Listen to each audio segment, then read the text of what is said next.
கர்த்தருடைய பரிசுத்த நாமத்துக்கு ஸ்தோத்திரம். Praise the Lord. இந்த காலைகளில் எல்லோரும் எப்படி இருக்கிறீங்க? சந்தோஷமாக இருக்கீங்களா? நிம்மதியாக இருக்கீங்களா? கர்த்தர் எனக்கு ஒரு வார்த்தையை கொடுத்தார். இன்றைக்கு தியானிக்கும்படி நான் தெரிந்து கொண்ட கர்த்தருடைய வார்த்தை லூக்கா 21:28.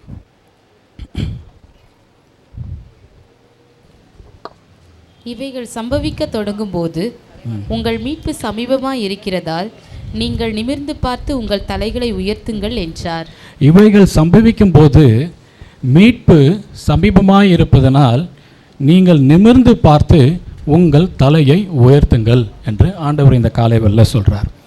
எவைகள் சம்பவிக்க போது என்று சொல்லி இந்த அதிகாரத்தை முழுவதும் பார்த்தா, அந்த அதிகாரத்தில் தொடங்கும்போது ஆண்டவர் அந்த மக்களுக்கான ஒரு எதிர்காலத்தை குறித்து சொல்கிறாரு.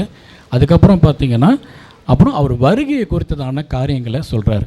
அதனால் இப்போ ஒரு மீட்பு ரொம்ப சமீபமாக இருக்கிறதுனால நீங்கள் நிமிர்ந்து பார்த்து உங்கள் தலையை உயர்த்த வேண்டும் என்று சொல்லி தேவன் விரும்புகிறார். நம்ம ஆராதனையில் ஒரு பாட்டு கேட்டோம், என்னது? உங்கள் தலை நிமிர செய்வார். அதனால் இன்றைக்கி கொடுக்கப்படுகிற கர்த்தருடைய வார்த்தை என்னவென்று சொல்லி பார்ப்போமானால், நாம் தலையை கர்த்தர் நிமிர பண்ணுவார். நம்ம தலையை அதுதான் டாபிக். நம்ம தலையை கர்த்தர் நிமிர பண்ணுவார். நாம் நிமிர்ந்து பார்த்து நம் தலையை உயர்த்த வேண்டும். தேவன் ஒருவனை தெரிந்து கொள்ளும் பொழுது அவனை வாளாக்கும்படி தெரிந்து கொள்ளவில்லை, அவனை தலையாக்கும்படியாகவே தேவன் தெரிந்து கொள்கிறார். ஆனால் என்ன ஒரு பிரச்சனைனா, நம்ம இயேசு கிறிஸ்துவை ஏற்றுக்கொண்ட அந்த நேரத்திலே நாம் தலை உயர்த்தப்பட்டு நாம் நிமிர்ந்து பார்க்கக்கூடிய ஒரு அனுபவத்துக்குள்ளே வருகிறோம். ஆனாலும் நாம் நிமிர்ந்து பார்க்கவே கூடாது என்பது தான் பிசாசோட திட்டம். அதனால் இப்போ ஆண்டவர் சொல்கிற காரியம் என்னென்னா, ஆண்டவர் இந்த இடத்துல ஒரு வாக்குத்தத்தம் மாதிரி கொடுக்குறாரு. உங்கள் தலையை நான் நிமிர பண்ணுவேன். இன்னொரு காரியத்தை சொல்கிறாரு, நீங்கள் நிமிர்ந்து பாருங்கள் என்று சொல்கிறார். எல்லா இடத்துலையுமே ஆண்டவர் சொல்ல, நான் உன் தலையை உயர்த்துவேன் என்று சொல்லுவார். ஆனால் இந்த இடத்துல ஆண்டவர் வித்தியாசமாக சொல்ல, உங்கள் தலையை நீங்கள் உயர்த்துங்கள் அப்படி என்று ஆண்டவர் சொல்லுகிறார். ஏன் நாம் நிமிர்ந்து பார்க்க வேண்டும், ஏன் தலையை உயர்த்த வேண்டும் என்று சொல்லி நீங்கள் பார்த்தீங்கன்னா, அதுக்கு முன்பதாக மீட்பு சமீபமாக இருக்கிறது. அதனால் மீட்பை குறித்து முதலாவது நாம் தியானிப்போம். அதுக்கப்புறம் மீட்பை தியானிச்சுட்டு நம்ம எப்படி நிமிர்றதுன்னு சொல்லி நம்ம பார்ப்போம். மீட்பை குறித்து நம்ம பார்க்கும் பொழுது ஒரு 3 விதமான மீட்பு நம்ம பார்க்குறோம். ஒன்று, ஆவியில் ஒரு மீட்பு இருக்குது, ஆத்மாவில் ஒரு மீட்பு இருக்குது, சரீரத்தில் ஒரு மீட்பு இருக்குது. மார்க் 10:45 வாசிங்க. அப்படியே மனுஷகுமாரனும் ஊழியம் கொள்ளும்படி வராமல் ஊழியம் செய்யவும் அநேகரை மீட்கும் பொருளாக தம்முடைய ஜீவனை கொடுக்கவும் வந்தார் என்றார். அநேகரை மீட்கும் பொருளாக ஜீவனை கொடுக்கும்படி இயேசு கிறிஸ்து வந்தார். இயேசுவோட மிஷன் இந்த பூமிக்கு வருவதற்கான நோக்கம் நம்மளை முதலாவதாக மீட்டு கொள்ள வேண்டும் என்பது தான். அநேகரை மீட்கும் பொருளாக இயேசு கிறிஸ்து என்ன பண்ணார்? தன்னுடைய சொந்த இரத்தத்தை சிந்தி அவர் என்ன பண்ண நமக்காக ஜீவனை விட்டார். அப்படின்னா அதனால் உபாகமம் 15:15 வாசிங்க. நம்ம மீட்பு எங்கே ஆரம்பிக்குதுன்னு சொல்லி நெல்லோட்டமாக நம்ம பார்க்கலாம். உபாகமம் 15:15.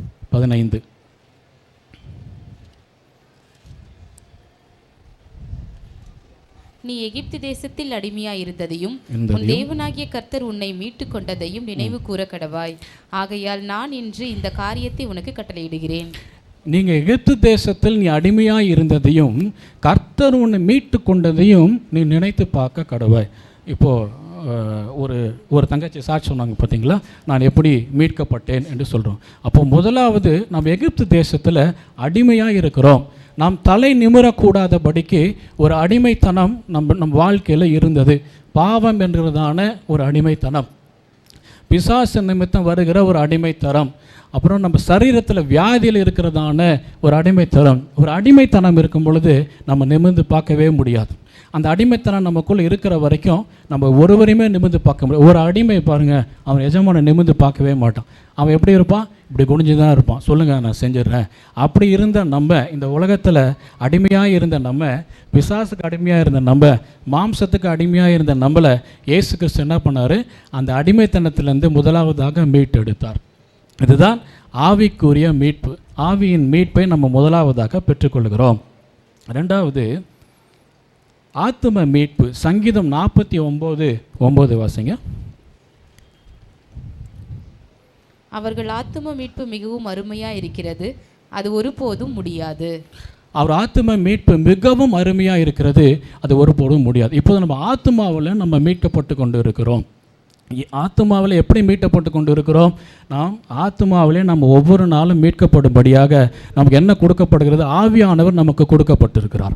அந்த ஆவியானவர் வார்த்தையின் மூலியமாக, அவர் பிரசன்னத்தின் மூலியமாக, சபைக்கு வருவதன் மூலியமாக, அவர் வார்த்தையை கேட்பதனால என்ன பண்ணுறோம்? ஒவ்வொரு நாளும் நம்ம மீட்கப்பட்டு கொண்டே வருகிறோம். இந்த ஆத்தும மீட்பு ரொம்ப அருமையான ஒரு காரியம். இந்த ஆத்தும மீட்கப்படுகிற ஒவ்வொரு நிமிடமும் ஒவ்வொரு நொடியும் அது ஒரு சிறந்த ஒரு அனுபவமாக நான் பார்க்குறேன். அந்த ஒரு பெரிய ஒரு சந்தோஷமான ஒரு அனுபவமாக இருக்கிறது. அதனால் நம்ம ஆத்தும மீட்பு முழுசாக நம்ம அடைந்து விடவில்லை, ஒவ்வொரு நாளும் அடைந்து கொண்டிருக்கிறோம். கடைசியான மீட்பு சரீர மீட்பு. ரோமர் 8:23.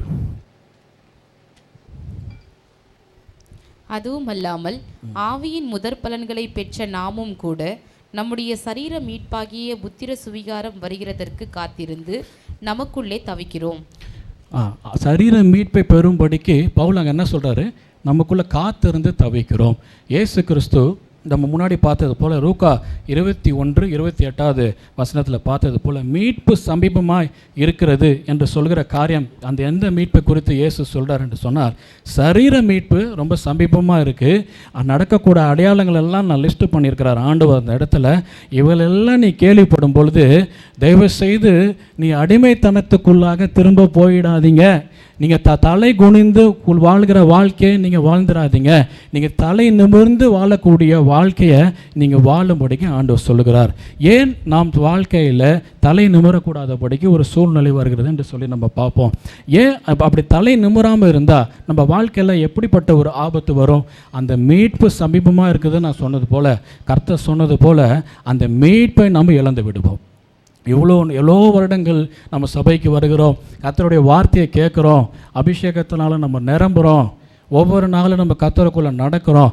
ஆனால் நீங்களும் நானும் இவ்வளவு செய்தாலும் தலை நிமிர இல்லைன்னா நம்ம என்ன பண்ண முடியாது? அந்த சரீர மீட்புக்குள்ளே பங்கு கொள்ளவே முடியாது. அதனால் நீங்கள் நிமிர்ந்து பார்க்கக்கூடிய ஒரு அனுபவம் நம்ம வாழ்க்கையில் தேவை. நம்ம ஆவிக்குரிய மீட்பை குறித்து நம்ம பேசிக்கொண்டிருக்கிற சரீர மீட்பு. அதே போல் உங்கள் வாழ்க்கையில் எந்தெந்த காரியத்தில் நீங்கள் நிமிர்ந்து பார்க்க முடியாதபடிக்கு நீங்கள் இருக்கிறீங்க, உங்களை யோசித்து கொள்ளுங்கள். நான் ஆவிக்குரிய காரியத்தை மாத்திரம் பேசும்படிக்கு நான் வந்திருக்கிறேன். அதே போல் ஒருவேளை நீங்கள் கடன் பிரச்சனையில் இருக்கலாம், உங்களோட தலை குனிவு, உங்களோட அடிமைத்தனம் எதில் இருக்குதுன்னு எனக்கு தெரியாது, உங்களுக்கு நல்லா தெரியும், கர்த்தருக்கு தெரியும். அதனால் நீங்கள் கடனில் ஒருவேளை தலை நிமிர முடியாமல் இருக்கிறீங்களா? இல்லை நீங்கள் படிப்பு விஷயத்தில் தலை நிமிர முடியாமல் இருக்கீங்களா?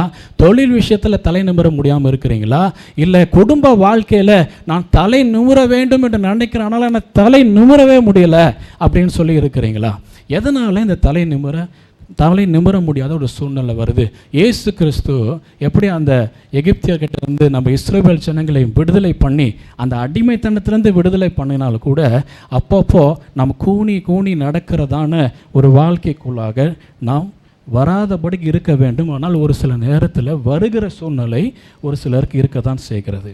அப்படிப்பட்ட சூழ்நிலையில் நம்ம மாட்டிக்கொள்கிறோம் என்று சொல்லி நம்ம பார்ப்போம். லூக்கா அதிகாரம் 13 அதிகாரம் 10 முதல் 13 வரை. ஒரு ஓய்வு நாளில் அவர் ஜெப ஆலயத்தில் போதகம் பண்ணி கொண்டிருந்தார். அப்பொழுது 18 வருஷமாய் பலவீனப்படுத்தும் ஆவியை கொண்ட ஒரு ஸ்திரீ அங்கே இருந்தாள். அவள் எவ்வளவும் நிமிரக்கூடாத கூனியாயிருந்தாள். இயேசு அவளை கண்டு தம்மிடத்தில் அழைத்து, ஸ்திரீயே, உன் பலவீனத்தினின்று விடுதலையாக்கப்பட்டாய் என்று சொல்லி அவள் மேல் தமது கைகளை வைத்தார். உடனே அவள் நிமிர்ந்து தேவனை மகிமைப்படுத்தினாள். ஒரு பலவீனப்படுத்துகிற ஆவி உங்களை என்னையும் நிமிரக்கூடாதபடிக்கு செய்கிறது. அப்போது உங்கள் வாழ்க்கையில், நம்மளோட வாழ்க்கையில், என்னோட வாழ்க்கையில் கூட நம்ம பார்ப்போமானால் இந்த பலவீனப்படுத்துகிற ஆவி நம்மளை நிமிரவே கூடாது. அந்த கூனியான அந்த அம்மாவை பார்த்தீங்கன்னா தலை நிமிரக்கூடாதபடிக்கு சபைக்கு வராங்க. சபைக்கு வரக்கூடிய அனுபவம் இருக்கும், கர்த்தருடைய வார்த்தையை கேட்கக்கூடிய அனுபவம் இருக்கும், நம்ம அபிஷேகத்தில் நிரம்பக்கூடிய அனுபவம் இருக்கும். ஆனால் வீட்டுக்கு போனால் நம்ம என்ன பண்ண முடியல? தலை நிமிர பண்ண முடியவில்லை. அதே சூழ்நிலை ஒரு நாள் 2 நாள் இல்லை, 1 மாதம் 2 மாதம் இல்லை, ஒரு சிலருக்கு பார்த்தா 1 வருடம் 2 வருடம் எத்தனை வருஷம் அந்த அம்மாவுக்கு தலை குனிவு இருந்தது? அந்த கூனி வந்து 18 வருடங்கள் கூனியாக இருந்தார்.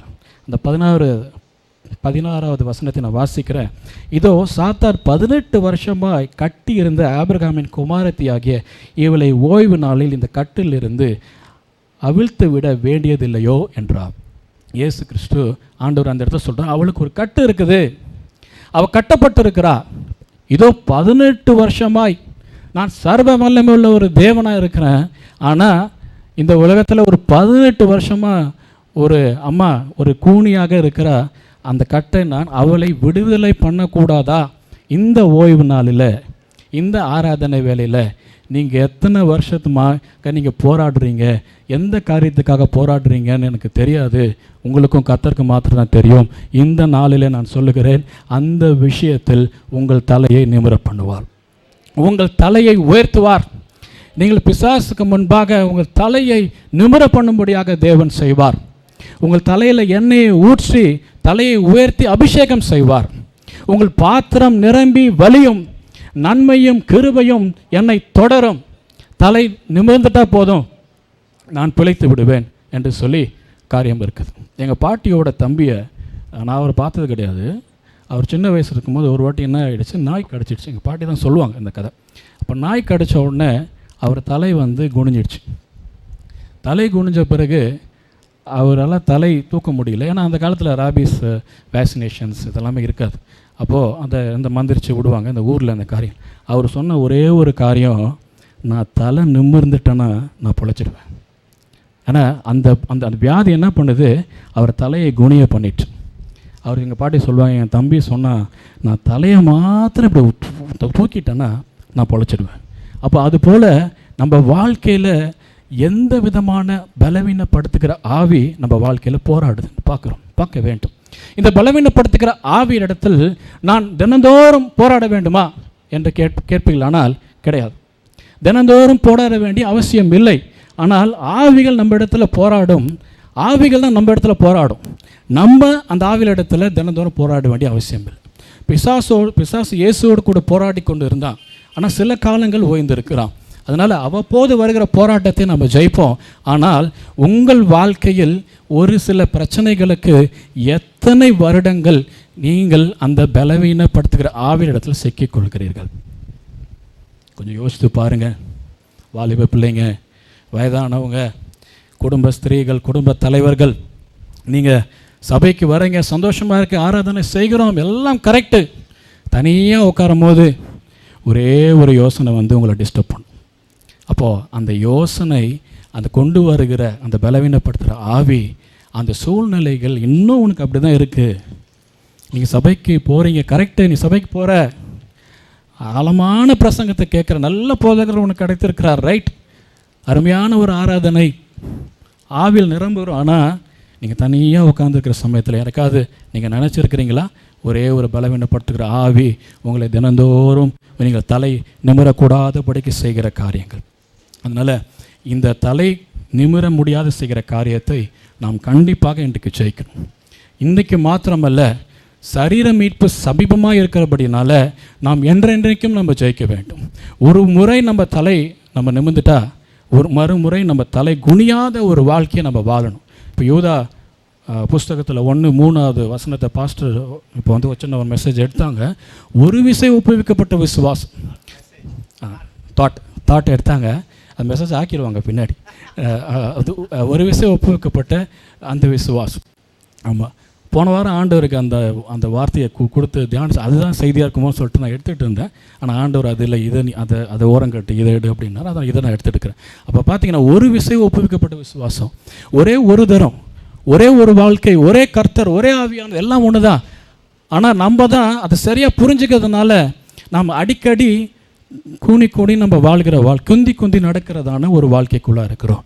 பார்ப்போம், நான் ஏன் தலை குனிவை நான் அடைகிறேன், சபையில் தலை நிமிர்ந்து போகிற, வீட்டுக்கு போனோன்னா ஏன் தலை குனிவை அடைகிறேன் என்று சொல்லி பார்ப்போமானால், ஏன் இந்த சூழ்நிலை மாறாமல் இருக்குது என்று சொல்லி நான் ஆண்டவர்கிட்ட நான் கேட்டேன். இதுக்கு வசனம் எனக்கு சரியாக கிடைக்கல, நான் எதனால் தலை குனிஞ்சிடும், இந்த பலவீனப்படுத்துகிற ஆவியே இருக்குது, ஆண்டவர் சொல்கிறார், அந்த ஓய்வு நாளில் அவளை சுகமாக்கூடாதா? 18 வருஷமாக கூனியாக இருக்கிறா, இன்னும் கூனியாக இருக்கணுமா? இன்னும் வருடங்கள் போகணுமா? வயசாகிடுச்சே, நான் ஓய்வு நாளிலே நான் சுகப்படுத்துவேன், எனக்கு எந்த ரெஸ்ட்ரிக்ஷன்ஸ் கிடையாது அதை சொல்கிறார். பட் ஆனால் அந்த வசனத்தில் எனக்கு சரியான ஒரு சொல்யூஷன் இல்லை. எப்பயுமே எனக்கு எப்படி செய்தி எடுக்கணும்னு ஒரு விருப்பம்னா, ஒரு ப்ராப்ளம் ஸ்டேட்மெண்ட்டை நம்ம எக்ஸ்பிளைன் பண்ணிடணும்.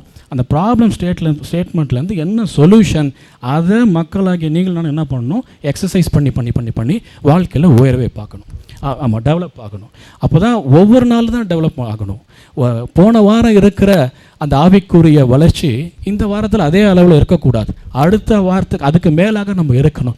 ஆவிக்குரிய வளர்ச்சியை நான் ரொம்ப லேட்டாக புரிஞ்சுக்கிட்டேன்னா இல்லைன்னு எனக்கு தெரியாது, ஆனால் சரியான நேரத்தில் நான் புரிஞ்சுக்கிட்டேன். போன வாரத்தில் இருந்த வளர்ச்சி இந்த வாரத்தில் இருக்கவே முடியாது, நம்ம சரியாக கர்த்தரை பார்ப்போமானால். ஒவ்வொரு நாளும் நம்ம வளரும். இது ஆவிக்குரிய ஒரு சடங்கா சாரியம் அல்ல. கிறிஸ்தவம் என்பது ஒரு அனுபவம். அது அருமையான ஒரு அனுபவம், இனிமையான ஒரு அனுபவம். அந்த அனுபவத்துக்குள்ளாக நம்ம முழுமையாக கடந்து போயிட்டோம்னா 18 வருஷம் வேஸ்ட் பண்ண தேவையில்லை. இன்றைக்கே நீங்கள் தலை நிமிர பண்ண முடியும். முதலாவது ஆண்டவர் எனக்கு சொன்ன காரியம் என்னவென்றால், அந்த சூழ்நிலையிலிருந்து மாற வேண்டும் என்று சொல்லி ஜனங்களுக்கு உண்மையான வாஞ்சை இருக்க வேண்டும் என்று ஆண்டவர் எனக்கு சொன்னார். சரி ஆண்டவரே அப்படின்னு நான் கேட்டேன். அப்போது இந்த பிரச்சனை தலை நிமிர பண்ணோன்னா, எந்த விஷயத்தில் தலை குனிவாக நம்ம இருக்கிறோமோ அந்த விஷயத்தில் நம்ம தலை நிமிர பண்ணோன்னா நம்ம என்ன பண்ணணும், அதுலேருந்து நம்ம மேலே வரக்கூடிய உண்மையான வாஞ்சை இருக்க வேண்டும். என்ன வாஞ்சை இருக்கணும்? எனக்கு கடன் பிரச்சனை இருக்குது, எனக்கு ஒரு வியாதி இருக்குது, கடன் பிரச்சனைலேருந்து எனக்கு லாட்ரியிலேருந்து ஆண்டவரே 1 கோடி விழணும்னு வாஞ்சிக்கணுமா? அப்படி அல்ல. நம்ம வாசிப்போம் சங்கீதம் 91:14 வசனம், அவன் என்மேல் வாஞ்சியாக இருக்கிறபடினால் நான் அவனை விடுவிப்பேன். பல வாஞ்சைகள் இருக்கலாம், ஆனால் ஆண்டவர் எனக்கு சொன்ன காரியம் என்னென்னா, ஒன் ஸ்டாப் சொல்யூஷன். அப்படின்னா ஒரே பதில், ஒரே விடை, எல்லா விதமான பிரச்சனைக்கு ஒரே சொல்யூஷன். ஆவிக்குரிய வாழ்க்கையாக இருந்தாலும் சரி, பூமிக்குரிய வாழ்க்கையாக இருந்தாலும் சரி. முதலாவது அப்படி பிரித்து பார்ப்பதுக்கு எனக்கு அவ்வளோ விருப்பம் இல்லை. எனக்கு பொறுத்த வரைக்கும் கிறிஸ்து ஏசுக்குலாம் எல்லாமே ஒன்று தான். ஆனாலும் நீங்கள் தேவன் மீது வாஞ்சை உள்ளவர்களாக நம்ம மாறுவோமானால் கர்த்தர் நம்மளை என்ன பண்ணுவார், இந்த பலவீனப்படுத்துகிற ஆவியிலிருந்து விடுவிப்பார். தேவன் இடத்துல நம்ம வாஞ்சை உள்ளவர்களாக இருக்க வேண்டும். நம் சபைக்கு வரவர்களாக இருந்தாலும் உண்மையான தேவனை நேசிக்கிறதான, தேவனை நம் மீது ஒரு தாகம் உள்ளதான ஒரு வாழ்க்கையை நம்ம வாழ்கிறோமா என்று சொல்லி நான் பார்க்க வேணும். அப்போ ஆண்டவர் சொன்னோன்னே ரொம்ப சந்தோஷமாக தான், ஓகே கரெக்ட், இதுதான் சொல்யூஷன். நம்ம வாஞ்சையாக இருக்கணும். அவன் என்னிடத்தில் வாஞ்சியாக இருக்கிறபடினால நான் என்ன செய்வேன், அவனை நான் விடுவிப்பேன். என்னிடத்தில் வாஞ்சியாக இருக்கிறவனை நான் ஒருபோதும் அடிமைத்தனத்துக்கு ஒப்பு கொடுக்க மாட்டேன், ஒருபோதும் தலை குனிவைக்கு நான் விட்டு கொடுக்க மாட்டேன். அவன் வெட்கப்பட்டு போக மாட்டான், நான் அவன் தலையை நிமிர தான் செய்வேன் என்று சொல்லி ஆண்டவர் வாஞ்சை உள்ளவனை சுற்றி சுற்றி வருகிறதை நான் பார்ப்பேன். நான் என்னுடைய தனிப்பட்ட வாழ்க்கையில் கூட தேவன் இப்படியெல்லாம் அன்பாக இருக்க முடியுமா அப்படின்னு சொல்லி நான் கண்டிருக்கிறேன். எனக்கு சில நேரத்தில் மனம் உடைந்து நான் அந்த அன்பை ருசிப்பேன். நான் சும்மா யதார்த்தமாக ஒரு காரியத்தை நான் நினச்சிருப்பேன், இந்த காரியம் இருந்தால் நல்லாயிருக்கும் அப்படின்னு சொல்லி நினைக்கும் போது திடீர்னு ஒரு சில நேரத்தில் ஆண்டவர் சொல்வார், நீ விருப்பப்பட்டீங்கன்னா அந்த காரியத்தை நான் செய்கிறேன். அப்போது தேவனிடத்தில் வாஞ்சை உள்ள இடத்துல தேவன் உங்களை தனிமையாக இருப்ப விடுவதில்லை. தேவன் முழு நேரமும் நம்மளோடு கூட இருக்கிறார். அதனால் கர்த்தருக்குள்ளே இருக்கிற அந்த வாஞ்சை, ஒரே ஒரு வார்த்தை வாஞ்சை மாத்திரம், எப்படிப்பட்ட வாஞ்சை எல்லாம் நமக்குள்ளே இருக்குன்னு நம்ம பார்க்க போகிறோம். அதனால் இப்படிப்பட்ட வாஞ்சை உள்ளவர்களாக நாம் கர்த்தர் சமூகத்தில் நாம் இருக்க வேண்டும். ஆதியாகமம் 31:30 கொஞ்சம் வாசிங்க ப்ளீஸ். இப்பொழுதும் உன் தகப்பனுடைய வீட்டின் மேலுள்ள வாஞ்சையினால் நீ புறப்பட்டு போகிறதானால் போகலாம், என் தெய்வங்களை ஏன் திருடி கொண்டு போகிறாய் என்று கேட்டான். போதும். தகப்பன் வீட்டின் மேல் உள்ள வாஞ்சையினால யாக்கோப்போட மாமனார் சொல்கிறார், நீ தகப்பன் வீட்டு மேலே உள்ள வாஞ்சையினால நீ போ, ஆனால் என்னோடய விக்கிரகத்தெல்லாம் எடுத்துன்னு போகிற அப்படின்னு சொல்கிறார். அந்த விக்கிரகம் சப்ஜெக்ட் இல்லை, தகப்பன் வீட்டின் மீது உள்ள ஒரு வாஞ்சை. நம்ம இந்த தகப்பன் வீடு என்று சொல்லுகிற இந்த சபை மீது நமக்கு வாஞ்சை இருக்கிறதா என்று சொல்லி நீங்கள் ஆராய்ந்து பாருங்கள். என்னுடைய வாஞ்சை இந்த ஞாயிற்றுக்கிழமை பாஸ்டர் சொன்னாங்க பார்த்தீங்களா, இந்த 2 மணி நேரம் பத்தாது அப்படின்னு அவர் சொன்னாங்க. உண்மைதான். அப்போது இந்த 2 மணி நேரம் மட்டும்தான் எனக்கு வாஞ்சை உள்ளவனாக நான் இருக்கிறேன்னா, இல்லை இந்த சபை முடித்துட்டு நான் வீட்டுக்கு போய் நான் இன்னமும் கர்த்தர் மேலே வாஞ்சை உள்ளவனாய் நான் இருக்கிறேனா, இல்லை ஏதாவது ஸ்பெஷல் மீட்டிங் வைக்கும்போது நான் அதை பார்க்கணும், அந்த சத்தியத்தை நான் கேட்டுக்கொள்ளணும், எப்படி ஆகிலும் நான் தலை நிமிர பண்ண வேண்டும், நான் என் தலை உயர்த்தப்பட வேண்டும் என்று சொல்லி இந்த குறிப்பிட்ட பிரச்சனையிலிருந்து சொல்யூஷன் வேண்டும் என்று சொல்லி வாஞ்ச உள்ளவனாக நான் இருக்கிறேனா இல்லையா என்பது தான் கேள்வி. தகப்பன் வீட்டின் மேலே வாஞ்ச உள்ளவர்களாக நம்ம இருக்க வேண்டும். இந்த தகப்பன் வீடு என்று சொல்லும் பொழுது இது ஒரு சாதாரண ஒரு வீடு அல்ல. ஒரு சகோதரி சாட்சி சொன்னீங்க, அருமையான சாட்சி. நான் எங்கள் சொந்தக்காரங்க கூட இப்படி பார்ப்பதில்லை, நான் இந்த சபையை வந்து அடைந்திருப்பது சந்தோஷம் அப்படின்னு அவங்க சாட்சி சொன்னாங்க. அப்போது இந்த சபை வீட்டுக்குள்ளே நம்ம விசுவாசிகளுக்கு நாம் அவங்களுக்காக பாரப்படுகிறோமா, ஜெபிக்கிறோமா? நான் கர்த்தருக்குள்ளே உண்மையை சொல்லுகிறேன்.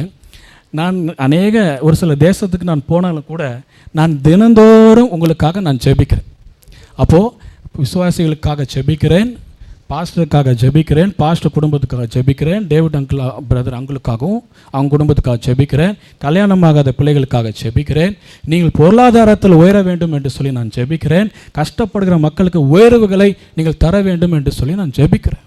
அப்போது இந்த வாஞ்சியை உள்ளத்தில் விருப்பத்தையும் வாஞ்சியும் உண்டு பண்ணுகிறதான ஆவியானவர், இந்த வாஞ்சை எனக்குள்ள யார் என்னிடத்துலேருந்து ஒரு நன்மையும் இல்லை, சபையில் போதிக்கிற அந்த போதனையினால் வந்த வாஞ்சை, அந்த விருப்பம் ஆவியானவர் ஊற்றப்படுகிறபடினால இப்படிப்பட்ட ஒரு குவாலிட்டிஸ் எல்லாம் தேவன் தருகிறார்.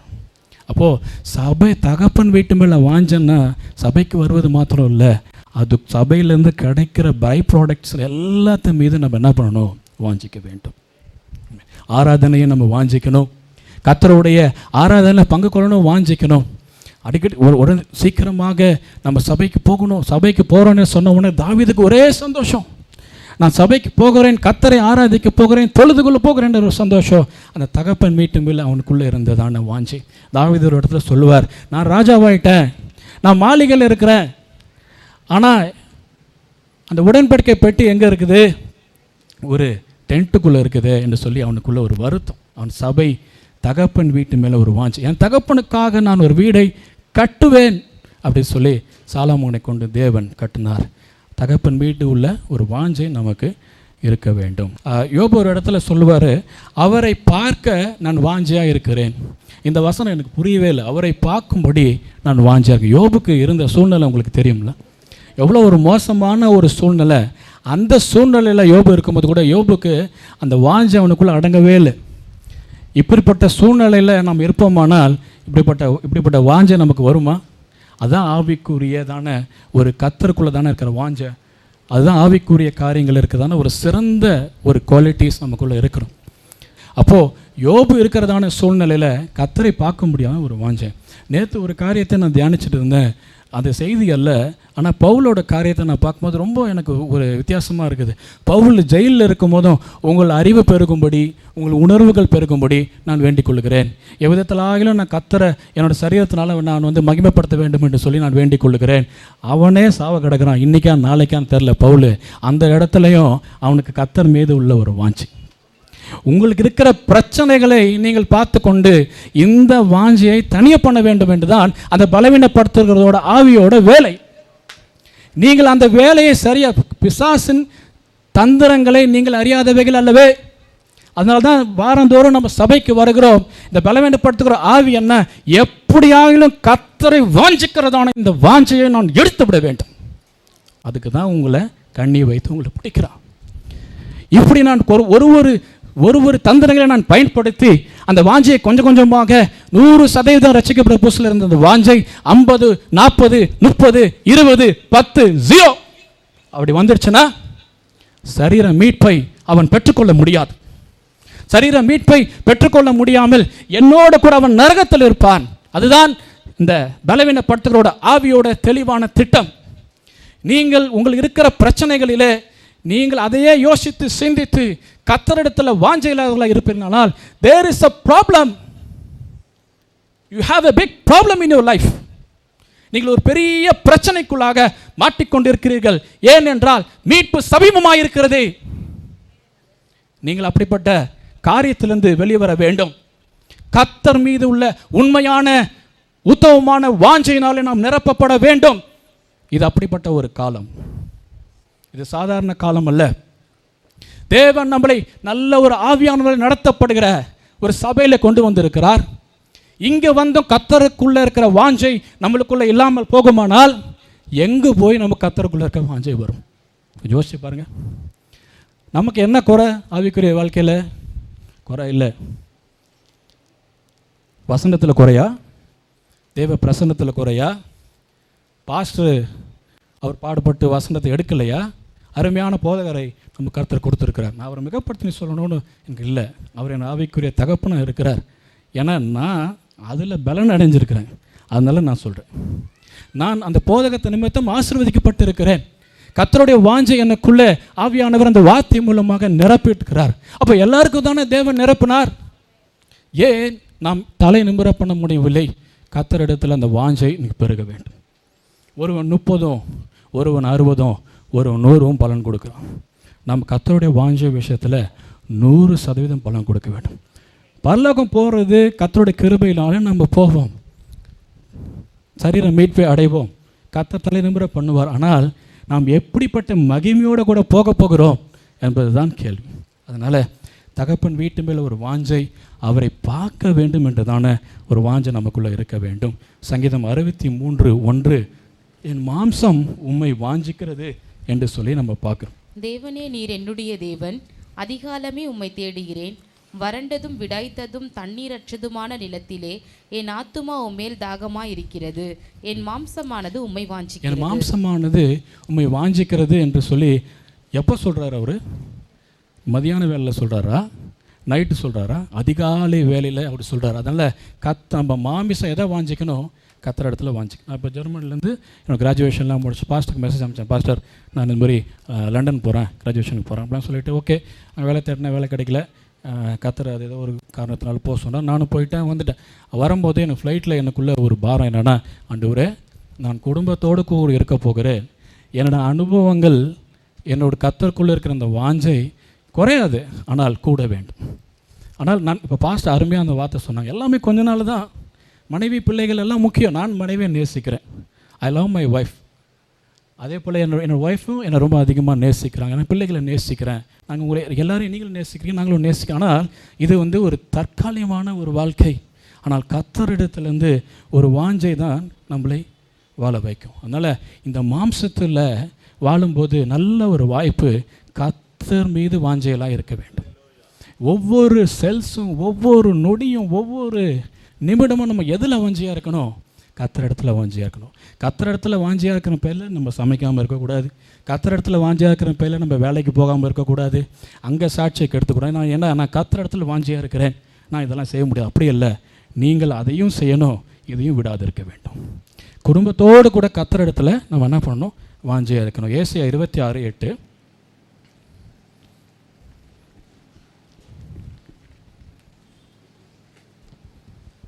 கர்த்தாவே, உம்முடைய நியாய தீர்ப்புகளின் வழியிலே உமக்கு காத்திருக்கிறோம். உமது நாமமும் உம்மை நினைக்கும் நினைவும் எங்கள் ஆத்தும வாஞ்சையாய் இருக்கிறது. நாமமும் உம்மை நினைக்கும் நினைவும் என்ன பண்ணுது? என் ஆத்துமாவோட வாஞ்சையாய் இருக்கிறது. நம்மளோட வாஞ்சைகளை ஒரு விஷயம் நம்ம அலசி ஆராய்ந்து பார்ப்போம். இந்த உண்மையான கர்த்தரோட வாஞ்சை நம்ம இருக்கிறோமா? சரியான ஒரு முதலீட்டாளராக நம்ம இருக்கணும். சரியான முதலீட்டாளராக இருக்கணும்னா சரியான வயது அந்த வாலிப பிள்ளைகள், நான் உங்களுக்கு சொல்லுகிறேன், நான் 16 வயசில் நான் இயேசுவை ஏற்றுக்கொண்டேன் கிருபையால். எப்படி என் வாழ்க்கை ரொம்ப ஒரு கோரமான ஒரு சூழ்நிலை, பாஸ்டருக்கு தெரியும், ரொம்ப மோசமான ஒரு சூழ்நிலை தான். நான் இங்கே வாழ முடியுமா? வாழ்க்கை இருக்குதா? தலை நிமிர முடியுமா? தலை உயர்வு உண்டா? ஏதோ ஒரு மூலையில் ஒரு வாழ்க்கை அமைதியாக வாழ்ந்துட்டு போயிட்டா போதும் அப்படின்னு எந்த விதமான எதிர்பார்ப்பும் இல்லை, எந்த விதமான உயர்வுக்கு ஆசை இல்லை, வாஞ்சை இல்லை, உயிர் பொழைச்சா போதும் அப்படின்னு சொல்லிட்டு ஒரு மோசமான சூழ்நிலை இருந்தாலும் எனக்குள்ளே ஒரே ஒரு எண்ணம் ஓடிக்கொண்டே இருக்கும். என்னென்னு பார்த்தீங்கன்னா, எப்படியாவது இந்த சூழ்நிலையிலேருந்து நான் வெளிவர வேண்டும். இயேசுவை நான் பார்த்துட்டேன், அவர் ரொம்ப வல்லமை உடையவர், அவரால் கூடாத காரியம் ஒன்றும் இல்லை அப்படி சொல்லி சபையாய் போய் கொண்டு இருக்கும்போது கர்த்தர் கிருபையாய் நம்ம சபையில் கொண்டு வந்து சேர்த்தார். கர்த்தர் விடுதலை கொடுத்தார். அப்போ நான் இப்போ 10th 2 முறை எழுதி பாஸ் பண்ணேன், டிப்ளமா படித்தேன், அப்புறம் பிடெக் படித்தேன். உங்களுக்கு எல்லாம் அந்த கதை தெரியும். இருந்தாலும் எனக்கு இந்த ஒரே பாட்டு தான், கடைசி வரைக்கும் இந்த பாட்டு தான் நான் பாடுவேன், கர்த்தரை மகிமைப்படுத்துவேன். அதனால் அதுக்கு இப்போ பாட்டில் ஒரு புது அப்டேஷன் என்னன்னா, நான் ஜெர்மனியில் போய் MS முடித்தேன். அது கூட நான் விருப்பப்படலை, எனக்கு எந்த விதமான விருப்பமும் இல்லை, எண்ணமும் இல்லை. ஆமாம், எந்த குவாலிட்டியுமே இல்லை, தகுதி இல்லாத ஒருவனுக்கு ஒரே ஒரு எண்ணம் என்னன்னா, எப்படியாவது விடுதலை பண்ண. உண்மையான இருந்த வாஞ்ச பல இடங்களுக்கு தேடுவேன், பல ஊழியக்காரர்களை போய் சந்திப்பேன். எப்படி நான் விடுதலை பெற வேண்டும், என்ன செய்யணும் சொல்லுங்கள், நான் செய்கிறேன். சில காரியங்கள் செய்ய முடியும், சில காரியங்கள் செய்ய முடியாது. தேவன் செய்ய முடியாத காரியத்தை குறித்து கவலைப்படவில்லை. கொஞ்சம் கிரியை இருக்குதா போதும், கமான் தூக்க லெஃப்ட் அப்படி சொல்லிட்டு கர்த்தர் என்ன பண்ணார், தூக்க ஆரம்பிச்சார். வாஞ்சை மாத்திரம்தான் போதுமா என்று சொல்லி பார்ப்போமானால், வாஞ்சை நல்லது. வாஞ்சையோடு கூட அந்த வாஞ்சையில் ஒரே ஒரு வசனத்தை பார்ப்போம். பிலிப்பியர் 1:20 வாசிங்க. நான் ஒன்றிலும் வெட்கப்பட்டு போகாமல் எப்பொழுதும் போல இப்பொழுதும் மிகுந்த தைரியத்தோடு ஜீவனாலாகிலும் சாவானாலாகிலும் கிறிஸ்து என் சரீரத்தினாலே மகிமைப்படுவார் என்று எனக்கு உண்டாயிருக்கிற வாஞ்சைக்கும் நம்பிக்கைக்கும் தக்கதாய் அப்படி முடியும். எனக்கு உண்டாயிருக்கிற வாஞ்சைக்கு தக்கதாய் அப்படி முடியும். என்ன வாஞ்சை?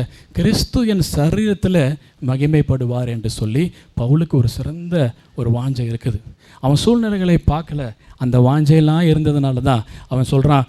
பவுல் சொல்கிறாரு, நல்ல போராட்டத்தை நான் போராடினேன், விசுவாசத்தை நான் காத்து கொண்டேன். உடலை தீமோத்தேயு, நான் விசுவாசத்தை நல்லா காத்துக்கிட்டேன்ப்பா. இந்த விசுவாசத்தை காத்துக்கிறதுக்கு உதவியாக இருந்த கர்த்தர் மேலே உள்ள வாஞ்சை தான் என்னை காத்துக்கொள்ள உதவி பண்ணிச்சு. இந்த நீதியின் கிரீடம் எனக்கு இருக்கிறது. இந்த சரீர மீட்பில் நீதியின் கிரீடத்தை கர்த்தர் எனக்கு வைத்திருக்கிறார். நான் நிச்சயமாக சரீர மீட்பில் பங்கு கொள்ளுவேன். எவ்வளோ விசுவாசமான வார்த்தை பாருங்கள், எவ்வளோ கான்ஃபிடென்ட் பாருங்கள் பவுலுக்கு. நீதியின் கிரீடம் இதுவரைக்கும் எனக்கு வைக்கப்பட்டிருக்கிறது. ஏன்னா நான் நல்ல போராட்டத்தை போராடி இருக்கிறேன். ஆவிக்குரிய வாழ்க்கையில் போராட்டம் என்பது நம்ம உலகப்பூர்வமான காரியத்தில் போராடி கொண்டே இருப்பதுக்காக அல்ல. அப்படி போராடிக்கிட்டே இருக்கணுமா? இல்லை, அப்படி இல்லை. ஆவிக்குரிய மேன்மையான காரியங்களை அடைவதற்காக எடுக்கிற போராட்டம் தான் ஆவிக்குரிய போராட்டம். பிரதர், நான் ஒரு வீடு வாங்கினேன், கஷ்டப்பட்டுட்டு இருக்கிறேன், இஎம்ஐ கட்டிகிட்டு இருக்கிறேன், போராடி கொண்டு இருக்கிறேன், அது ஒரு பெரிய போராட்டம் இல்லை. அது பிரச்சனை தான், அது கர்த்தர் சொல்யூஷன் கொடுப்பார் நமக்குள்ள உண்மையான வாஞ்சை இருக்கும்போது. ஆனால் ஆவிக்குரிய போராட்டம் என்ன சொல்லி பார்த்தீங்களானால், நாம் கர்த்தருக்குள்ளே எப்படி வளருகிறோம். என்ன சூழ்நிலை மோசமாக இருக்குது, ரொம்ப ஃபினான்ஷியலாக நான் ஸ்ட்ரகிள் பண்ணுறேன், வியாதியில் நான் ரொம்ப கஷ்டப்படுறேன், அதெல்லாம் ஒரு பக்கம் இருக்கட்டும். நான் கர்த்தரிடத்தில் நான் முன்னேற வேண்டும், கர்த்தரை நான் வாஞ்சிக்கிறேன், நேசிக்கிறேன், நான் உயர வேண்டும், முன்னேற வேண்டும், அவரை நான் பார்க்க வேண்டும், என் மாம்சத்தில் நான் அவரை வாஞ்சிக்கிறேன் என்று சொல்லிதானே அந்த சூழ்நிலையில் கூட அப்படி நம்ம போராட வேண்டும்.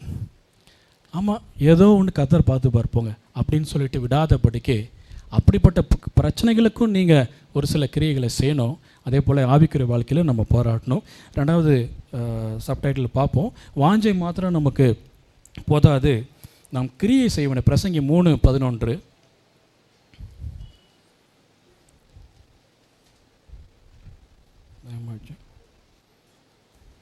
அவர் சகலத்தையும் அதினதின் காலத்திலே நேர்த்தியாக செய்திருக்கிறார், உலகத்தையும் அவர்கள் உள்ளத்திலே வைத்திருக்கிறார். ஆதலால் தேவன் ஆதி முதல் அந்த மட்டும் செய்து வரும் கிரியை மனுஷன் கண்டுபிடியான். ஆதி முதல் அந்த மட்டும் செய்து வருகிற கிரியை யார் கிரியை செய்கிறார்? தேவனே கிரியை செய்கிறார். இயேசு கிறிஸ்து இந்த பூமியில் வந்து பகலெல்லாம் நான் பிதாவோட கிரியைகளை நான் செய்து வருகிறேன், இரவெல்லாம் நான் போய் மலையில் போய் ஜெபிக்கிறேன், காலங்காத்தால் நான் பிதாவோட கிரியைகளை நான் செய்து வருகிறேன். நீங்கள் செய்கிறீங்க, ஆமாம், நான் பிதாவோட கிரியைகளை செய்து வருகிறேன். வானத்தையும் பூமியில் உண்டாக்கின தேவனை ஆதி முதல் அந்த மட்டும் என்ன பண்ணுறாரு? கிரியை செய்து கொண்டு இருக்கிறார். நமக்குள்ள வாஞ்சை மாத்திரம் இருந்தால் பத்தாது, நம் கிரியைகளை அந்த வாஞ்சையை நாம் வெளிப்படுத்த வேண்டும். அப்படி வெளிப்படுத்தும் போது தேவன் என்ன பண்ணுகிறார்? நம்ம தலையை நிமிர பண்ணுகிறார்.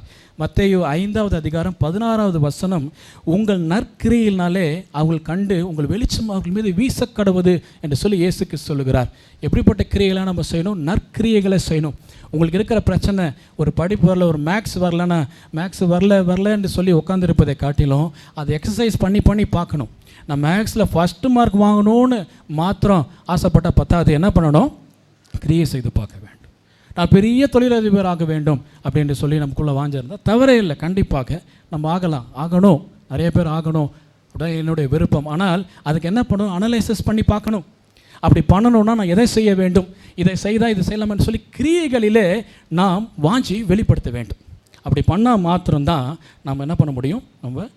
ஆனால் நம்ம தீத்து 1:16 வாசிங்க. நம்ம கிரியைகளிலே நம்ம வாஞ்சியை வெளிப்படுத்த வேண்டும். அவர்கள் தேவனை அறிந்திருக்கிறோம் என்று அறிக்கை பண்ணுகிறார்கள், கிரியைகளினாலோ அவரை மறுதலிக்கிறார்கள். தேவனை அறிந்திருக்கிறோம் என்று அறிக்கை பண்ணுகிறார்கள். தேவனை அறிந்திருக்கிறேன், தேவன் நேசிக்கிறேன், நான் தேவனை வாஞ்சிக்கிறேன், எல்லாம் சரிதான். ஆண்டவர் சொல்ல, ஆனால் கிரியைகள்னாலோ என்ன பண்ணுறாங்க? என்னை மறுதலிக்கிறார்கள். அப்போ தேவன் மீது ஒரு வாஞ்சை இருந்தால் தேவ வீட்டு மீது ஒரு வாஞ்சை இருக்கும். எப்படியாவது இந்த ஆராதனை மிஸ் பண்ணாதபடிக்கு நம்ம வருவோம். கிரியினாலே என்னை மறுதளிக்கிறாங்க. நான் துபாயில் இருக்கும்போது 2 சகோதரரை பற்றி நான் கேள்விப்பட்டிருக்கிறேன். லேபர் சகோதரர் தான், ஆனால் ஓரளவுக்கு நல்ல டீசெண்டான சம்பளம் இருந்துச்சு. அதில் ஒரு சகோதரர் வெள்ளிக்கிழமை தான் அங்கே ஆராதனை, வெள்ளிக்கிழமைக்கு 1.5 இல்லைன்னா டபுள் த ஓட்டி அவங்களுக்கு கிடைக்கும். அவர் என்ன பண்ணுவார்? அந்த ஓட்டிக்கு போகவே மாட்டார். இன்னொரு சகோதரர், 2 சகோதரருக்கும் பிள்ளைகள் இருக்குது. இப்போ ஒரு சகோதரன் நான் ஓட்டிக்கு போகணும், ஏன்னா என் பிள்ளை டாக்டர் படிக்கணும், நான் டாக்டர் படிக்க வைக்க வேணும்னு சொல்லிட்டு நான் கஷ்டப்படணும்னு சொல்லி கஷ்டப்பட்டார். ஒரு சகோதரர் அதே அவரோட பிள்ளையும் டாக்டர் படிக்கணும் என்று சொல்லி கஷ்டப்பட்டாங்க. இந்த ஓட்டிக்கு போன சகோதரர் அதிகமாக சபைக்கு வருவதில்லை, ஆராதனையில் பங்கு கொள்ளுவதில்லை, வந்தால் இஷ்டத்துக்கு ஏனோ தானோ வர்றது, இப்படியாக போய் கொண்டு வந்தார். ஆனால் அந்த ஓட்டிக்கு போகாமல் கத்தரை கனப்படுத்தினார் பார்த்தீங்களா? அவரை கத்தர் அவங்க பையனுக்கு மெடிக்கலில் ஃப்ரீ சீட் கிடச்சிச்சு. இந்த பையனுக்கு சீட்டே இல்லை. ஏன்? ஓட்டி நம்மளை காப்பாற்றாது, பணம் நம்மளை காப்பாற்றாது. நான் படிச்சிருக்கிற எம்எஸ்சி ஜெர்மனி குப்பை என்னை காப்பாற்றாது, எனக்கு நல்லா தெரியும். ஆனால் கர்த்தர் நாம மகிமைக்காக தான் நான் அதை படிக்கிறேன். அவர் சொன்னதுனால எனக்குன்னு எந்த விருப்பமும் கிடையாது. நான் வாழ்வது கர்த்தரோட கிருபை, அவரை பார்த்துக்கிட்டு போனால் போதும். இதுதான் என்னோடய மேக்ஸிமம் வாஞ்சை. அதுக்கு அடிஷ்னலாக எக்ஸ்ட்ரா ஒரு வாஞ்சை என்னன்னா, நான் குடும்பத்தோடு இருக்க நான் வாஞ்சிக்கிறேன், அவ்வளோதான். வேறு எதுவும் இல்லை. பசங்களை கர்த்தரோட ராஜ்யத்துக்கு ஆயத்தப்படுத்தணும், குடும்பத்தை ஆயத்தப்படுத்தணும். இந்த தவிர வேறு எந்த விதமான அடிஷ்னல் வாஞ்சை எனக்கு இல்லை. அவரே வாஞ்சியும் விருப்பத்தையும் என் ஆவியில் ஏற்படுத்துகிறார். அவர் உலகப்புறமக்காரன் எப்படி இருக்க வேண்டும் என்று ஏற்படுத்தி இருக்கிறார். நானும் தரிசனத்தில் அதை பார்க்கிறேன். விசுவாசத்தினால இல்லை, பார்வையினால் இல்லை, விசுவாசத்தினால நான் பார்க்கிறேன். அப்போ அதை நான் பெற்றுக்கொள்வேன் என்பது எனக்கு தெரியும். ஏனென்றால் கர்த்தருடைய வாஞ்சை இருக்கும்போது, வாஞ்சையோடு கூட சேர்ந்து கிரியை இருக்கும்போது அதோட மகிமை என்னன்னு ஏற்கனவே நான் பார்த்ததுனால அதை குறையாதபடிக்கு தினந்தோறும் நான் காத்துக்கொள்ளும்படி கர்த்தர் கிருபை தருகிறார். நான் தொடர்ந்து நான் காத்துக்கொள்ளும்படி நீங்கள் ஜெபிங்க. இன்னும் எனக்கு வாஞ்சை போதாது, நான் என்னை மிகப்படுத்தி பேசவில்லை, ஆனால் வாஞ்சை இன்னும் நான் கர்த்தருக்குள்ளே வாஞ்சிக்கிறவனாக, இன்னும் அதிக கிரியைகளை செய்கிறவனாக நான் மாற வேண்டும் என்று விரும்புகிறேன். நீங்களும் நானும் அப்படி கண்டிப்பாக மாறுவோம். அதனால் தேவனுக்கு ஏற்ற கிரியைகளை நாம் செய்ய வேண்டும். 1 சாமுவேல் 7வது அதிகாரம் 8 முதல் 10 வரை.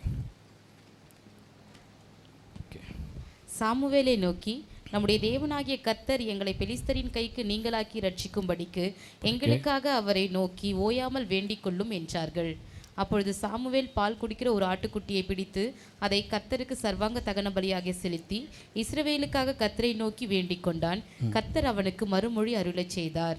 சாமுவேல் சாமுவேல் பெலிஸ்தரை பிடிக்கும்படி இஸ்ரவேல் ஜனங்களை பிடிக்கும்படி பெலிஸ்தர்கள் வரும்பொழுது, அப்போ எல்லா பெலிஸ்தரும் என்ன பண்ணுறாங்க? போய் சாமுவேலை போய் பார்க்குறாங்க, சாமுவேலை போய் ஆலோசனை கேட்குறாங்க. அப்போ சாமுவேல் சொல்கிறாரு, இது மாதிரி ஓகே, நீங்கள் உங்கள் விக்கிரத்தெல்லாம் விட்டுட்டு நீங்கள் வாங்க.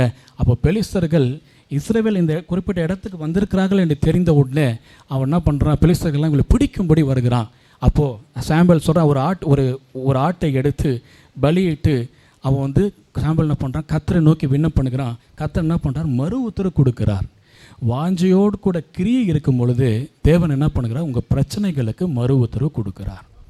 இயேசு கிறிஸ்து இடத்துல போய் ஒருத்தர் கேட்டிருப்பாங்க, எப்படிப்பட்ட கிரியைகளை நாங்கள் செய்ய வேண்டும் ஆண்டவரே அப்படின்னு சொல்லிட்டு தேவனை நோக்கி நாங்கள் என்ன கிரியை செய்ய வேண்டும் என்று சொல்லி யோவான் 6:28 போய் வீட்டில் வாசிங்க. 6:28 கேட்பாங்க, எப்படிப்பட்ட கிரியைகளை செய்ய வேண்டும் என்று இயேசுக்கு சொல்வார். அந்த சூழ்நிலையில் அந்த மக்களுக்கு சொல்லப்பட்ட சொல்யூஷன் என்னென்னா, அனுப்புனவரை விசுவாசிப்பதே நீங்கள் செய்யக்கூடிய கிரியாக இருக்குது. இப்போ நம்ம ஏற்கனவே விசுவாசிக்கிறோம், நம்ம என்ன செய்யணும்? நம்ம கிரியை செய்கிறவர்களாக இருக்க வேண்டும். எப்படிப்பட்ட கிரியை செய்தால் இந்த பிரச்சனை மாற ஆண்டவரே என்று சொல்லி நீங்கள் தேவனிடத்திலே கொண்டு போக வேண்டும். நீங்கள் தேவனிடத்தில் கொண்டு போகும்போது 100% நான் சொல்லுகிறேன், நிச்சயமாக உங்கள் அன்பும் கிரியையும் இருக்கும் பொழுது தேவனிடத்தில் என்ன கிரியை செய்ய வேண்டும் என்று வாஞ்சியோடு கேட்குற உங்களோட வாழ்க்கையில் மறு உத்தரவு கர்த்தர் தருவார். மறு உத்தரவு கொடுத்து உங்களை என்ன பண்ணுவார்? உங்களை தலை நிமிர தேவன் செய்வார். இப்படிப்பட்ட வாஞ்சியும் கிரியையும் நம்ம வாழ்க்கையில் இருக்கும்போது தேவன் என்ன செய்கிறார்? நம்மளை உயர்த்துகிறவராகவே இருக்கிறார். அதனால் நாம் கர்த்தருடைய கிரியைக்குள்ளாக நம்ம என்ன பண்ணணும், கடந்து போகணும். வாஞ்சியை பெருகும்படியாக தேவன் கிரியை செய்யணும். அப்போஸ்தலர் 14:9-10 வாசிப்போம். பவுல் பேசுகிறதை கேட்டுக்கொண்டிருந்தான். அவனை பவுல் உற்று பார்த்து, ரட்சிப்புக்கேற்ற விசுவாசம் அவனுக்கு உண்டென்று கண்டு, நீ எழுந்து காலூன்றி நிமிர்ந்து நில் என்ற உரத்த சத்தத்தோடே சொன்னான். உடனே அவன் குதித்தெழுந்து நடந்தான். இப்போ நிமிரக்கூடாதபடிக்கு இருக்கிற உங்களோட வாழ்க்கையில, என்னோட வாழ்க்கையில இப்போ கர்த்தரை நேசிக்கிறதான வாஞ்சை என்ன ஆயிடுச்சு, வந்துடுச்சுங்களா? கர்த்தரை வாஞ்சிக்கும்படி வாஞ்சை வந்து விட்டது. வாஞ்சையோடு கூட கிரியைகள் வந்து விட்டது. அப்படி வந்த பிறகு ஆண்டவர் பவுல் வந்து விசுவாசிக்கும்படி அவனிடத்துல ஒரு சில ஆவிக்குரிய காரியங்கள் இருக்குது என்று கண்டு அவனை சொல்ல, நீ காலூன்றி எழுந்து நெல். இப்படிப்பட்ட குவாலிட்டியை இருக்கிற உங்களையும் என்னையும் காத்து சொல்லுகிறார். அந்த பிரச்சனைகளை நீங்கள் பார்க்க வேண்டிய அவசியம் இல்லை. உங்கள் தலையை நீங்கள் நிமிர்த்துங்கள், உங்கள் தலையை நீங்கள் உயர்த்துங்கள். நீங்கள் நிமிர்ந்து பார்த்து உங்கள் தலையை உயர்த்தக்கூடிய ஒரு வாழ்க்கைக்குள்ளாக வந்திருக்கிறீர்கள். நீங்கள் உங்கள் தலையை நிமிர பண்ணும்படியாக தேவன் இந்த காலை வேளையில் நம்ம இடத்துல இடைப்பட்டு கொண்டு இருக்கிறார். அதனால் வாஞ்சையோடு கூட கிரியையும் இருக்குமானால் நாம் ஒரு நாளும் தலை குனிய மாட்டோம். படிக்கிற பசங்க படிப்பு வாஞ்ச இருக்கணும், நல்ல மார்க் இருக்கணும், வாஞ்ச இருக்கும். ஆனால் கிரியை இல்லைன்னா நம்ம என்ன பண்ண முடியாது, ஜெயிக்க முடியாது. இப்போ அண்ணன் அருமையாக கிட்டார் வாசிப்பாங்க. அண்ணன் வாசிக்கும் போது எனக்கு ரொம்ப பிடிக்கும். நான் ரொம்ப நாளாக அண்ணன்கிட்ட கிளாஸ் போகலான்னு பார்க்குறேன், சமயம் வாய்க்கல. அவர் எப்படி இப்படி வாசிக்கிறார்? அவர் வாஞ்சியோடு கூட நிறுத்தி இருந்தால் இப்போ இன்னைக்கு கிட்டார் வாசிக்க முடியுமா? வாசிக்க முடியாது. வாஞ்சியோடு கூட கிரியை இருக்கணும், ப்ராக்டிஸ் இருக்கணும். நம்ம இருக்கிற வியாதியிலேருந்து நம்ம விடுதலைப்பட வேண்டும் என்று சொல்லி ஒரு வாஞ்சை இருக்கணும், அதுக்கேற்ற கிரியை இருக்கணும். இப்போ அதுக்கு மேலாக சரீர மீட்பு இருக்குது. அந்த சரீர மீட்பை பெறுவதற்கு கர்த்தரிடத்தில் வாஞ்சை இருக்கணும், கிரியை இருக்கணும். உங்கள் தலையை உயர்த்துங்கள். நீங்கள் இந்த நாளில் நிமிர்ந்து நின்று உங்கள் தலையை உயர்த்தும்படியாக தேவன் சொல்லுகிறார். அதனால் நம்ம அந்த சாமுவேல் பலி செலுத்தினது போல் இந்த காலத்தில் பலி செலுத்தக்கூடிய கிரியைகள் நம்ம இடத்துல இல்லை. நாம் துதிகளின் பலிகளை செலுத்தணும். கர்த்தருடைய காரியத்தில் வாஞ்ச உள்ளவர்களாக தேவனுக்கு என்னென்ன பிடிக்கும், இந்த பிரச்சனையில் எப்படி நான் விடுதலை வரணும்னு சொல்லி கிரியைகளை கேட்டு நாம் கர்த்தரை நோக்கி பார்க்கும்பொழுது கர்த்தர் நிமிர பண்ணுகிறார். யாக்கோப்பு யாத்ராகமம் 29:6-7 வாசிங்க. அவன் தலையிலே பாகையை வைத்து பரிசுத்த கிரீடத்தை பாகையின் மேல் தரித்து அபிஷேக தைலத்தை எடுத்து அவன் தலையின் மேல் வார்த்து அவனை அபிஷேகம் செய்வாயாக. பரிசுத்த கிரீடத்தை நம்ம தலையில கர்த்தர் வைக்க போகிறார். ஆமென். நம்ம தலையை, உங்கள் தலையை ஏன் ஆண்டவர் உயர்த்துங்கள் என்று சொல்கிறார் என்று சொல்கிறார். நீங்கள் நிமிர்ந்து பார்க்கக்கூடிய அனுபவத்துக்கு நீங்கள் வந்துட்டீங்க. இதுக்கப்புறம் நான் என்ன கிரீடம் சூட போகிறேன்? பரிசுத்த கிரீடம். அந்த பரிசுத்தமான ஒரு அபிஷேகத்தை தேவன் நமக்கு இந்த நிமிர்ந்து பார்க்குறவளுக்கு தேவன் தருகிறார். அந்த அபிஷேகம் என்ன செய்யும் என்று சொல்லி பார்ப்போமானால், தேவனுடைய வாஞ்சியை திரும்ப திரும்ப திரும்ப நம்ம இடத்துல பெருகும்படியாக அந்த வாஞ்சை நமக்கு கொடுக்கப்படும். தேவன் நம்ம ஆவியிலே ஊற்றப்படும். அந்த அப்படிப்பட்டதான ஒரு வாஞ்சை உள்ளவர்களாக நம்மளை மாற்றும். அதனால் நம் நிமிர்ந்து பார்த்து தலையை உயர்த்தும் பொழுது தேவன் அந்த தலையை கனப்படுத்தக்கூடிய ஒரு தலையாக தேவன் பார்க்கிறார். நீங்கள் தலையை உயர்த்துங்கள். ஏன் ஆண்டவர் தலையை நான் உயர்த்துவேன் சொல்ல ஆண்டு சொல்ல, உங்கள் தலையை உயர்த்துங்க. ஏனென்றால் நான் உன் தலையிலே கிரீடத்தை சூட வேண்டும், நான் உங்களை கனப்படுத்த வேண்டும். நீங்கள் கனமான பாத்திரம். நாம் சாதாரணமான ஆட்கள் அல்ல. நாம் கிறிஸ்துவர்கள் சாதாரணமான ஆட்கள் அல்ல. நம்ம சபையை சேர்ந்தவர்கள் சாதாரணமான ஆட்களாக இருக்கவே முடியாது, இருக்கவும் கூடாது. நாம் கனத்துக்குரியவர்கள், நாம் மரியாதைக்குரியவர்கள். ஏனென்றால் நம் உண்மையான சத்தியத்தை நம்ம கேட்டு நம்ம ஆராதிக்கிறோம். இந்த வசனம் நமக்குள்ள கிரியை செய்து கொண்டு இருக்கிறது. அதனால் உங்கள் தலையை உயர்த்துங்கள். கர்த்தர் உங்களுக்கு அருமையான ஒரு கிரீடத்தை சூடுவார். ஏசாயா 35:10 வாசிப்போம். கர்த்தரால் மீட்கப்பட்டவர்கள் திரும்பி ஆனந்த களிப்புடன் பாடி சியோனுக்கு வருவார்கள். நித்திய மகிழ்ச்சி அவர்கள் தலையின் மேல் இருக்கும். சந்தோஷமும் மகிழ்ச்சியும் அடைவார்கள். சஞ்சலமும் தவிப்பும் ஓடிப்போம். ஆமாம், கர்த்தரால் மீட்கப்பட்டவர்கள், சரீர மீட்பை அடைந்தவர்களுக்கு என்ன இருக்குது? நித்திய மகிழ்ச்சி நம்ம தலை மேலே இருக்கும். அந்த நித்திய மகிழ்ச்சி அது பரலோகத்துக்குரிய காரியங்களை, அனுபவங்களை குறித்தாலும் இந்த கால வேளையில் கூட, இந்த வாழ்க்கையில் கூட அந்த மகிழ்ச்சியை நாம் அனுபவிக்க முடியும். ஆனால் எப்படி அந்த மகிழ்ச்சியை நம்ம அனுபவிக்க முடியும் என்று சொல்லி பார்த்தால், புயல் இருக்கும், அந்த புயல் நடுவில் ஒரு அமைதி இருக்கும். அதுபோல் தான் அந்த நித்திய மகிழ்ச்சி. எப்பேற்பட்ட போராட்டம் இருந்தாலும் சரி, எப்பேற்பட்ட பிரச்சனை இருந்தாலும் சரி, அந்த மகிழ்ச்சி நம்ம தலைமையில் இருக்கும். ஏனென்றால் நீங்கள் நிமிர்ந்து பார்க்கிறவர்கள், நீங்கள் கர்த்தருக்காக உங்கள் தலையை உயர்த்தினவர்கள், பரிசுத்த கிரீடத்தை தரித்தவர்கள் ஆகிய உங்களுக்கும் எனக்கும் அந்த மகிழ்ச்சி நம்ம தலைமையிலே போல இருக்கும். அப்படிப்பட்ட அனுபவத்துக்குள்ளே நம்ம வந்துட்டோம்னா எப்பேற்பட்ட துக்கமும் நம்மளை சேதப்படுத்தார். ஒரே ஒரு வார்த்தை சொல்லிட்டா போதும், என்ன ஆயிரும், சோர்ந்து போயிடுறோம். அப்படி சோர்ந்து போகக்கூடாதபடிக்கு பிசாசு பலவீனப்படுத்துகிற ஆவி எப்படி எந்த தந்திரங்களோடு கூட வந்தாலும் சரி, எப்படி ஆகிலும் இந்த கர்த்தருடைய வாஞ்சை எடுத்துருவோம், கிரியை எடுத்துருவோம் என்று சொல்லி பார்க்க முயற்சித்தாலும் சரி, நாம் நிமிர்ந்து பார்த்து தலையை உயர்த்தப்பட்டவர்கள் கிரீடத்தோடு கூட இருக்கிறோம், பரிசுத்த வாழ்க்கையோடு கூட இருக்கிறோம், பரிசுத்த வாஞ்சியோடு கூட இருக்கிறோம். நித்திய மகிழ்ச்சி நம்ம தலைமையில் இருந்து கொண்டே இருக்கிறது. எப்படிப்பட்ட போராட்டம் இருந்தாலும் சரி, பிரச்சனை இருந்தாலும் சரி, கிறிஸ்தவர்களுக்கு மாத்திரமே இந்த உலகத்தில் கொடுக்கப்பட்டதான ஆசீர்வாதம். இந்த உலகத்தில் இருக்கிற மக்கள் எல்லாம் போய் பார்த்தீங்கன்னா சின்ன பிரச்சனைக்கு சோர்ந்து போயிடுவாங்க. ஆனால் நம்ம சோர்ந்து போவதில்லை. நம்ம சோர்ந்து போகும்படி சூழ்நிலை வந்தாலும் நான் சோர்ந்து போகாதபடி கர்த்தர் என்ன பண்ணுகிறார், அந்த பலத்தை தருகிறார். அந்த கிரீடம் உங்களுக்கு பலத்தை கொடுக்கும். நிமிர்ந்து பார்க்குறவர்கள் சோர்ந்து போக முடியும். சூழ்நிலை வரலாம், ஒரு 2 நிமிஷம் சோர்ந்து போகலாம். இன்னும் ஃபுல் அண்ட் ஃபுல் பலன் அடைஞ்சிட்டோம்னா அந்த 2 நிமிஷம் கூட சோர்ந்து போக மாட்டோம். எது எப்படி இருந்தாலும் நம் ஓட்டத்தை நாம் சரியாக ஓடி முடிக்க வேண்டும். எந்த பிரச்சனை இருந்தாலும் கர்த்தருக்கென்று ஓடுகிற அந்த ஓட்டத்தை நம்ம என்ன பண்ணணும், சரியாக ஓடி முடிக்க வேண்டும். அதுக்கு ஓட்டத்தை ஓடி முடிக்கும்படி பெரும் உதவி செய்வது கர்த்தர் மீது உள்ள ஒரு வாஞ்சை மாத்திரம் பத்தாது, வாஞ்சையோடு கூட இருக்கிற கிரியைகளும் நமக்கு பெரும் உதவியாக இருக்கிறது. அதனால் கர்த்தர் நம்ம கண்களை மூடி ஜெபிக்க நான் விரும்புகிறேன். கர்த்தர் கண்களை மூடி ஜெபிப்போம். உங்களுக்கு எந்தெந்த பிரச்சனை இருக்குது கொஞ்சம் யோசித்து பாருங்கள். இந்த காலை வேளையில் கர்த்தர் நம்மளோட கூட பேசியிருக்கிறார். கர்த்தர் ஒரு வார்த்தை இடைப்பட்டிருக்கிறார். உங்கள் தலையை நீங்கள் உயர்த்துங்கள், நீ தலை குனிந்து இருக்கக்கூடாது. என் அன்பு சகோதர சகோதரிகளே, என் அன்பு மகனே மகளே, நீ தலை குனிந்த அனுபவத்துக்கூட கூட 18 வருடங்களை நீ கழித்திருக்கலாம். ஆனால் இனி ஒரு நிமிடம் கூட தலை குனிந்திருக்கிற அனுபவத்துக்குள்ளாக நீங்களும் நானும் இருக்கக்கூடாது என்பதே தேவனுடைய வாஞ்சை. வருங்காலத்திலும் தலைகுனிவான அனுபவம் நம்ம இடத்தில் இல்லாதபடிக்கு கர்த்தர் மீது இருக்கிற வாஞ்சைக்காக நம்ம கதறுவோமா? உண்மையாய் நோக்கி பாருங்க, கர்த்தரை நோக்கி பாருங்க. கர்த்தரை நோக்கி நாம் பார்க்கும்போது நிச்சயமாக தேவன் பலன் தருகிறார். தேவன் பலத்தை ஊற்றுகிறார். உங்கள் இருதயங்களிலே தேவன் கர்த்தரை வாஞ்சிக்கிற வாஞ்சையினால் உங்களுக்கும் எனக்கும் நிரப்புகிறார்.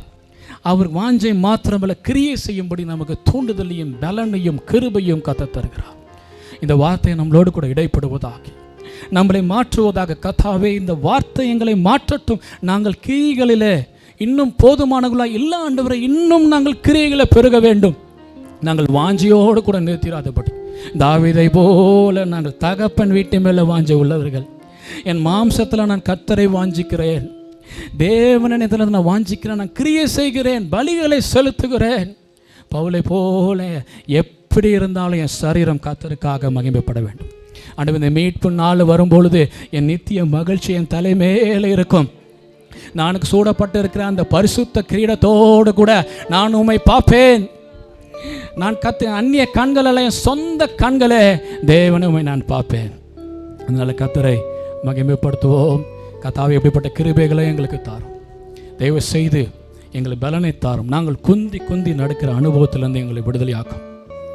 இப்படிப்பட்ட போராட்டங்கள், பிரச்சனைகள், எந்த விதமான பிரச்சனை இருந்தாலும், எப்பேற்பட்ட பாரமாக இருந்தாலும், விசுவாசத்தை தூக்குறவரும் முடிக்கிறவரும் ஆகிய உம்மை நோக்கி நாங்கள் ஓடிக்கொண்டே இருப்போம்.